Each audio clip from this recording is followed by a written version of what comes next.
오늘은 류시환님의 지구별 여행자라는 책의 내용 중 원숭이가 공을 떨어뜨린 곳에서 다시 시작하라 라는 이야기입니다.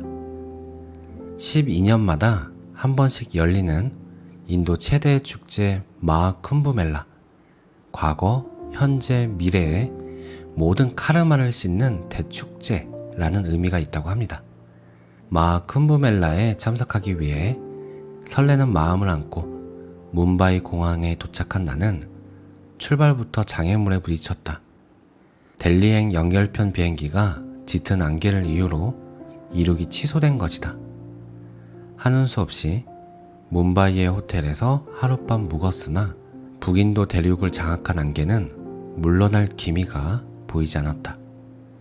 서둘러 기차역으로 달려갔지만 어찌나 사람이 많은지 표를 사기는커녕 표 파는 직원에게 말 한마디 건네기조차 불가능했다. 외국인 전용 창구는 보름치 예약을 마감한 지 오래였다.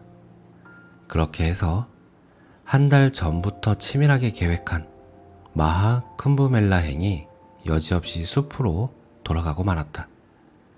델리의 호텔 예약도, 아는 사람을 통해 미리 사둔 특급 열차표도, 축제가 열리는 장소의 게스트하우스 예약도 무용지물이 되었다. 축제에 함께 가기 위해 도중에서 만나기로 한 현지 친구들과의 약속도 지킬 수가 없게 되었다. 각자 축제 장소로 간다 한들 서로를 찾기란 시바신의 능력으로도 어림없는 일이었다. 공식 집계 3천만 명, 비공식 집계 5천만 명이 참가하고 하루 실종자 신고수가 2만 5천 명에 달하는 그야말로 은하계의 최대 축제가 아닌가. 실망이 이만저만이 아니었다. 12년 전에도 이 축제에 참석하기 위해 기차를 탔었다. 그런데 심한 열병에 걸려서 도중에 돌아가야만 했다. 그리고 지금 또다시 카르마를 씻을 절호의 기회가 눈앞에서 멀어져 가고 있었다. 기차로도 수십 시간이 걸리는 거리를 택시를 타고 갈 수도 없는 노릇이었다. 그때 내 앞에 나타난 인도인 남자가 미스터 구타이다. 아라비아해가 바라다 보이는 여행사에서 만난 그는 컴퓨터를 사이에 두고 내 얘기에 귀를 기울였다.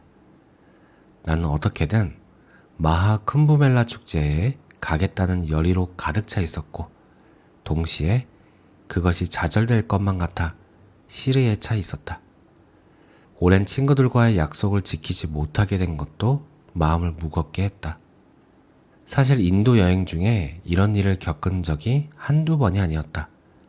번번이 비행기가 취소되고 기차가 연착하는 바람에 계획대로 여행을 하기가 힘들었다. 예약은 뒤바뀌고 약속은 간단히 무시되고 음식을 주문해도 엉뚱한 요리가 나오기 일쑤였다. 여행을 하는 것이 아니라 장애물 경기를 하고 있는 것 같은 기분이 들 때가 많았다. 코스염이 잘 어울리는 50대 초반의 미스터 굽타는 내 얘기를 다 듣고 나서 심부름하는 아이를 시켜 짜이 2잔을 주문했다. 그러는 사이에도 나는 인도의 이 예측 불가능한 상황에 대해 불만이 커져갔고 여행의 피로까지 겹쳐서 허탈하기 이를 데가 없었다. 뿐만 아니라 기차역 앞에서 탄 오토릭샤가 회교도들의 폭동을 핑계로 멀리 돌아오는 바람에 기분이 더 나빠져 있었다. 천민들이 데모를 한다거나 홍수로 길이 무너졌다고 하는 것이 인도 운전사들의 상투적인 수법인 걸 모를 리 없었다. 수줍은 미소를 가진 인도 소년이 배달해온 짜이를 권하며 미스터 굽타가 말했다. 당신의 여행 일정이 헝클어진 건 안 된 일이요. 하지만 인도를 여행하는 당신에게 이야기 하나를 들려주고 싶소. 그는 짜이를 한 모금 마시고 나서 말을 이었다. 인도가 영국의 식민지였을 때의 일이요. 영국인들은 인도에서의 골치 아픈 생활을 잊고 여가도 즐길 겸 콜카타에 골프장을 하나 만들었어. 그런데 골프를 칠 때마다 예상치 못한 방해꾼이 나타났어. 다름 아닌 원숭이들이었어. 그의 설명에 따르면 원숭이들은 영국인들이 쳐올린 골프공이 필드에 떨어지자마자 얼른 집어가 엉뚱한 곳에다 떨어뜨리곤 했다. 당연히 경기는 지연되고 매번 처음부터 다시 시작할 수밖에 없었다. 화가 난 영국인들은 골프장의 담장을 2배로 높였다. 하지만 담타기 명수인 원숭이들에게 그까지 높이가 문제될 리가 없었다. 영국인들이 작은 공에 그토록 집착하는 것을 본 원숭이들은 더욱 신이 나서 골프공을 이리저리 굴리고 다녔다. 미스터 굽타가 말했다. 결국 영국인들은 새로운 골프 규칙을 만들 수밖에 없었어.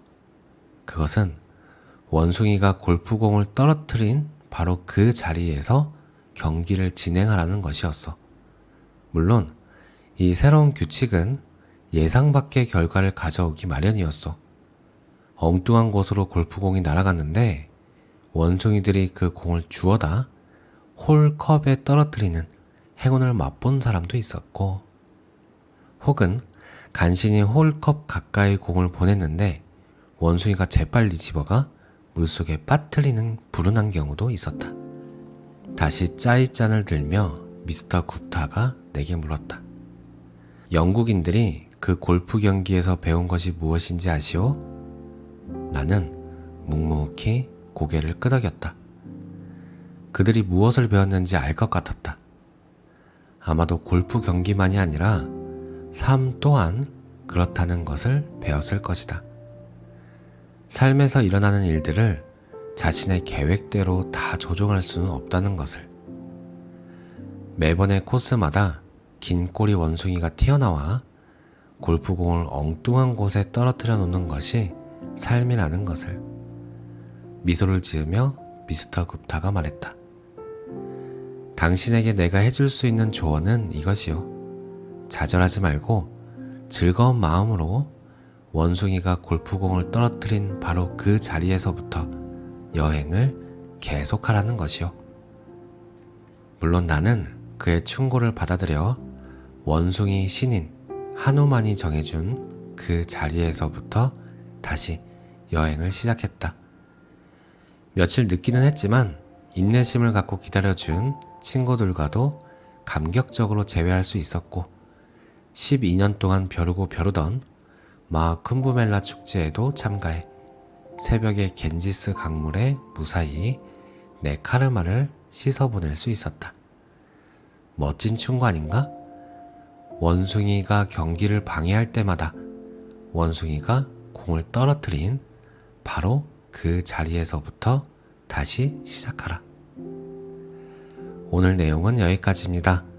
감사합니다. 사랑합니다.